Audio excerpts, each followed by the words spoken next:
Ralocha and welcome to my YouTube channel. My name is Lerato Matlala. If you're here for the first time, ke a go amogela. And if you are a returning subscriber, thank you so much for coming back. So I thought that today I should share my journey, my UNISA journey. UNISA is the University of South Africa and it's a long distance university, and I thought that I should share my experience with you in case you want to go and study at UNISA, or even if you are currently a student. I'm going to be sharing some of the tips in terms of how you can better manage long distance learning and, yeah, just, conquer the system, pass. And this I learned through mistakes and by just experiencing it myself. And I've learned quite a lot along the way. And let's get into it. I wrote some notes so that I don't forget the tips that I really want to share, make sure to share. So, just to give you a background, I studied a national diploma in journalism at the Tshwane University of Technology. This was back in 2009, so it was a 3-year diploma. I did that, finished in 2011, and after that I went and worked for some time. Then I decided to go back. This was in 2016. I did my BTech in journalism through the same institution, and from then on I wanted something different. So even before my BTech degree, I had decided to apply through UNISA. I remember I applied for a BSc in mathematics, and what was my second course? I don't remember the second course. So I applied for a BSc in mathematics and statistics and got accepted for that. And hey, it was hectic. I felt like I didn't give it time. I just felt the pressure. I applied, got accepted, then registered some modules. I think it was 4 modules, and relaxed. And then when it was time to start submitting the first assignments, I started panicking. I had a lot to do, and I think also was it an election year? I think it was an election year. So work was also demanding. So I felt like I was never going to cope. And this was my first time going through the long distance route. I panicked basically. So I then decided to deregister, sold the textbooks. It was a mess. And then from then on, I chilled a bit. That was in 2015. And in 2016, I went and did my BTech in journalism. And then from then on, I was just looking for something different, something away from the media industry. And then I just thought I want something with a nice balance of finance in the business sector and something that would challenge me, analytical as well, but something as too hectic as a BSc in mathematics and statistics. So in 2017, right? Yeah, 2017, I applied for a BCom in economics, and this was after going through different courses, just reading about different courses and researching. I felt like a BCom in economics is a nice balance of analytical and theory as well. And yeah, started the course. Initially, I just thought that it was going to be an easy process. I'm just going to start and waiting, pa pa pa. I'm going to finish, and but now that's when the real lessons begin. So with that background, let's get into the tips. So first thing first, when you choose your course at UNISA, when you go through their website, what they do is that they provide you with the course, and then they would also provide you with the modules. So with the modules, you are also able to also check what the module is about. There's a brief summary about the module and so on. So I think the first point to start is to decide whether you'll be doing an honors afterwards or going postgraduate with the course, because that would mean that you need to check for honors what requirements do you need to fulfill. So if it's an honors, for example, with me with a BCom in economics, if I want to continue, you need over 65%, and knowing the requirements will also help you to choose the correct modules. Because, for example, economics is broad. If you want to continue with the finance route, you need to choose your modules correctly. If you want to perhaps focus on public economics, it would be best for you to also choose public economics in your undergrad. So first thing first, decide whether you want to continue with the course postgraduate and check the requirements, because that would also inform your marks. You'd have to know that I need to work this hard to fulfill my modules honors level. So that's the first thing. Secondly, when it comes to selecting modules, even before you register, so there are Telegram groups. Join Telegram groups and go through just the chats, and they have documents where you'd have your tutorial letters, you'd have your study guides. So get a sense of the module, because this will help you in pairing and choosing your modules for a semester, because some modules are more demanding than others. It is then wise to choose a less demanding module and pair it with a more demanding module, rather than now having 3 4 demanding modules in the same semester. That's like killing yourself. In economics, I had economics modules, I had finance modules, and I also had accounting modules. Accounting modules were really demanding, and I struggled with accounting. And looking back at my journey, that really also affected my academic record, because now, because I was not thinking properly in terms of choosing my modules, in hindsight, with some semesters I should have just done economics modules together with finance modules, and then maybe in second semester then just focus on accounting modules. That would then give me more time to focus on it, because the amount of work that those modules, the accounting modules, needed, I really needed time for that. Like, they overwhelm you with volume. I think do that, get a sense of what kind of a module it is, the assessment criteria as well that they use. Because I remember with a module that I did, I think it was in second year, if not first year, we had an introduction in philosophy. With that module, you didn't have an exam.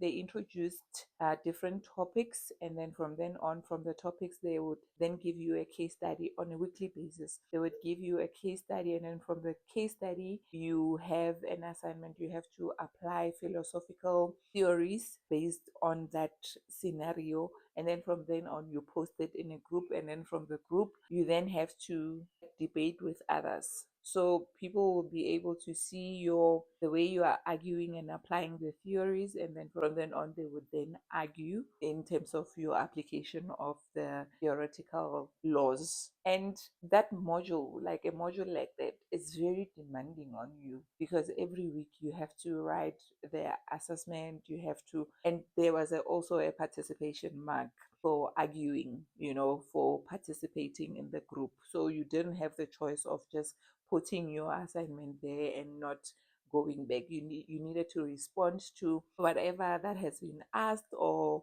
the counter debate that people come up with. That's when, so I think the main aim of that module was just critical thinking, and also showing you that you could know the same things, but perspectives are different. So you would be thinking that this law is applied this way because your perspective is informed by your background, your circumstances, basically. And you'd find that someone who grew up in a different environment, who has a different background, then argues differently, but you're applying the same law. So that was the aim. So a module like that needs a lot of time. So when you pair it, you need to pair it with a module that is less demanding, so that you are able to balance and you are able to pass. So we are done with electing your modules. So fine, we go through the third point. I'm going to be referring now. Okay, we are done with choosing your modules. So now we get to discipline. You will not be able to survive UNISA if you're not disciplined. It's just not going to happen. It's just going to take you longer and longer, because you must understand that you are working and studying at the same time, or working and like doing other things as well, and you still have to study. So if you are not going to be disciplined, then you're just not going to succeed. Anyone who has gone through the UNISA system will tell you that you need to be disciplined.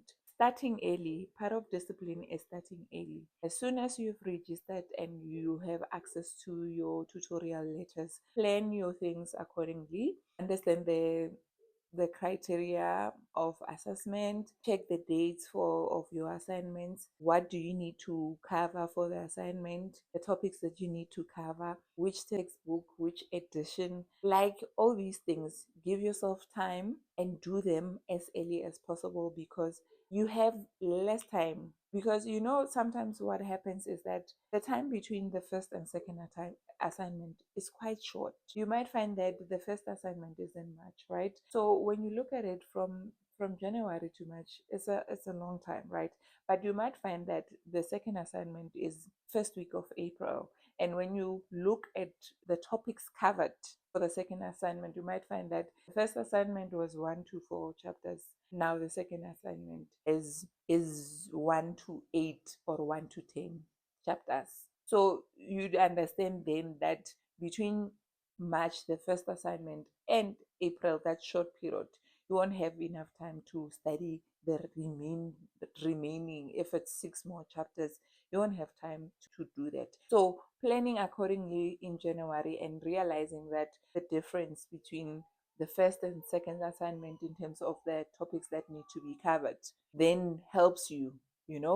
Secondly, manage your time effectively. Look at your work schedule and what you do on a daily basis, so all the demands, if you are a mother, if look at all those things and just find the right time to study. And in terms of that, be flexible in terms of how you think about it. For instance, with me, I used to study when I came back from work, and other times I used to study. So I work in the afternoon, I would study in the morning. However, at some point I realized that no, it's better for me to wake up in the morning, get ready, go to work. So we have a library at work, study at work from around 9 o'clock up until quarter to one, and then my shift would then start at 1 o'clock. And sometimes, depending on how busy the semester is, I would then come back and continue after work. And I realized you need to be honest with yourself. I realized with me that it's difficult for me to wake up. If I get here and I shower and then I go and sleep and tell myself that I'm going to be waking up at 3 a.m., it's a lie. I'm not going to wake up. And so I realized that for me, it's better for me to come back, get into the shower, relax a bit, and then start waking. I'd rather then sleep around 3 or 4 than sleep and then have to then wake up. I was not good with waking up, but rather good with coming back and then burning the midnight oil. So you need to decide and find ways and look at yourself. When are you most productive? You know, then you need to use those hours. And what I also realized is that every effort counts. So days are not the same. Sometimes, like, work really gets hectic, and other weeks, maybe, that your work gets so hectic that it gets so demanding that you are not able to do as much as. However, whatever effort you put in, it's better to put in the 2 hours instead of the 6 hours or the 4 hours that you normally put in, than to not do anything at all. I realized that sometimes I'd be at the library and I'd be so exhausted, and I'll just skim through. Plan your things accordingly. If you're going to be studying in the morning, you don't wake up and decide in the morning what you're going to do. No, the night before you decide that, okay, tomorrow I'm covering finance and whatever, and these are the things that I need to cover tomorrow. And then from then on, wake up and do all those things. You don't wake up then start thinking about what you want to do.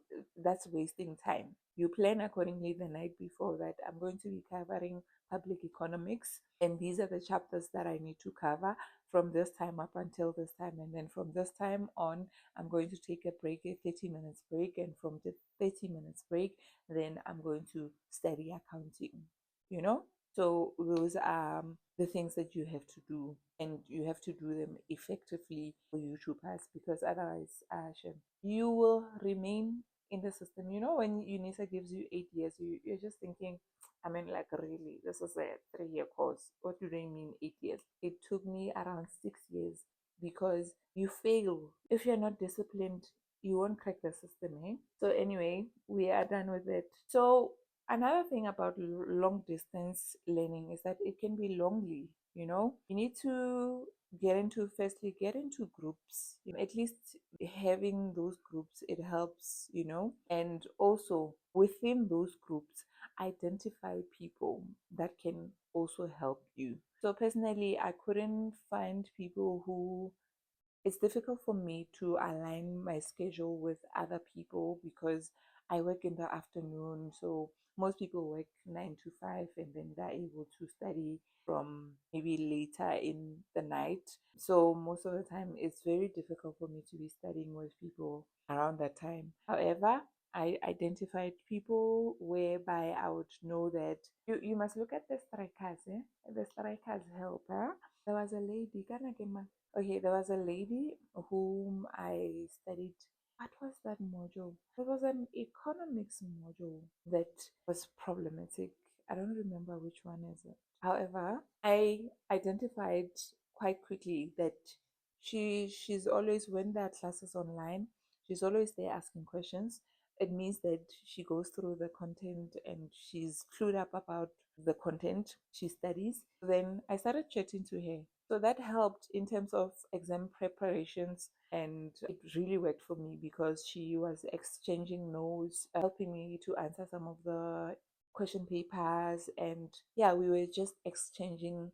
And when you are with someone like that, because they are serious about what they're doing, it also like puts pressure on you to also work. So get people that you can study with so that you can help each other through the journey, because like long distance learning is very lonely sometimes. You feel alone, and besides feeling alone, there's a lot of learning that you do alone. It's unlike when you are a student at campus, you have a lecturer, they give you most of the things. Half the job is done because you went to class, someone asked a particular question and whatever. With UNISA, sometimes you are not even able to attend those lessons because you are at work. So it's important to identify people. And another thing is that failure is not the end of the world. Actually, it was UNISA that taught me, that made me realize that I had a very negative relationship with failure, because I think for the longest of time, especially in high school, I used to fail, but I didn't care because I wouldn't put effort before tests. When I would study, I would pass. So for me, it had always been that thing that I know if I apply myself, I'm going to nail this thing. However, with accounting, no matter what I did, I barely made it. If I made it, I barely made it, like 50. And yeah, I was like so demoralized at some point. Didn't feel like I would finish. It was depressing for me. And that's when I realized that you're not used to failing. Eh, You have a negative relationship with failure, because throughout my life, I always had that thing, especially academically, that I know if I really apply myself, I'm going to make it. But then applying myself and still failing was very difficult for me, because in high school, especially in matric, I used to fail, but I didn't care because I knew that I was not really applying myself. I got average marks, right? And when I got to tertiary, I was like, I'm done with that life, mediocre life.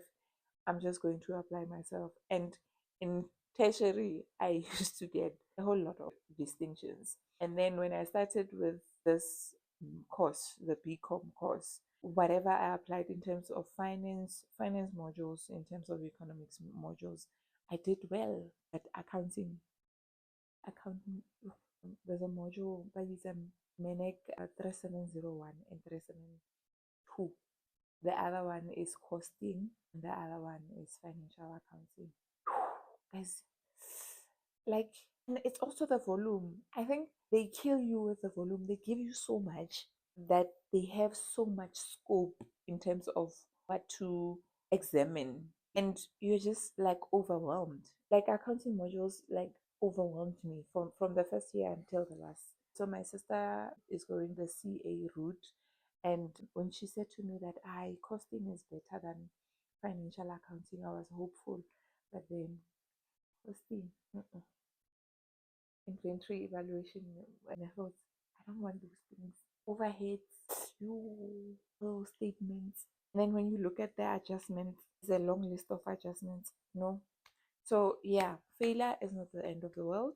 If you fail, you register again and try again. If you need a tutor, I think that's what I needed for accounting, but I just never got to it, but I really needed it. So since UNISA is a long distance institution, but they have a lot of students, you need to be patient. The system is going to crash. Do not panic. Don't frustrate yourself. Just accept that you're a UNISA student and such things happen. I remember at some point the system crashed while we were writing an exam. Like I was so exhausted. I was extremely exhausted.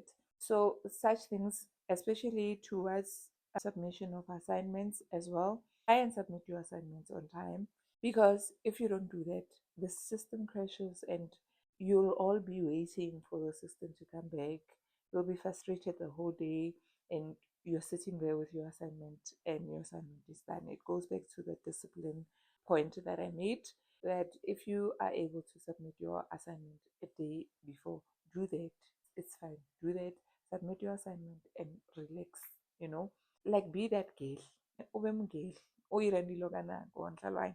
Guys, it's so rewarding to there were some semesters where I would really apply myself and I'd be disciplined. Ne? You're at the end of that semester, you're so happy because everything is looking good, you know, and you're not stressed about anything. And if you study on time and cover things on time, you're able to have time to go through the question papers, prepare yourself. The night before, you are sleeping, my chummy. The night before, you're not panicking. You're not going to sleep at 3 o'clock in the morning because there's still questions to cover. So discipline really plays a huge role in making your experience pleasant. So yeah, because the system caters for a lot of students, there are going to be those things where you send an email and it takes some time before they respond to your emails. So be patient and just understand that you're a UNISA student. And that thing that they say that, yeah, UNISA, you can't take a UNISA degree seriously. If you've been a UNISA student, you'd understand the hard work it takes to get that degree. Obviously, there have been issues in terms of people who are buying exams and such things. But guys, let me tell you, a UNISA degree is a proper degree. I'm telling you, it's a proper degree. I went through it, and the standard is high. Hey, if you are a UNISA student, I wish you all the best. Share your tips as well in the comment section, and yeah, let's help others. And yeah, I graduated and had a baby, and I haven't been back in the system, but I'm sure I'll be back sometime. And yeah, I look forward to conquering the system again. Anyway, that's it from me. I look forward to hearing from you in terms of what helped you to pass your course and complete it. And yeah, I am Pulo Matlala on Facebook. I am Pulo underscore Matlala on Instagram and TikTok. Until next time, take care of yourself. And don't forget to like, subscribe, and hit the notification bell. Mwah.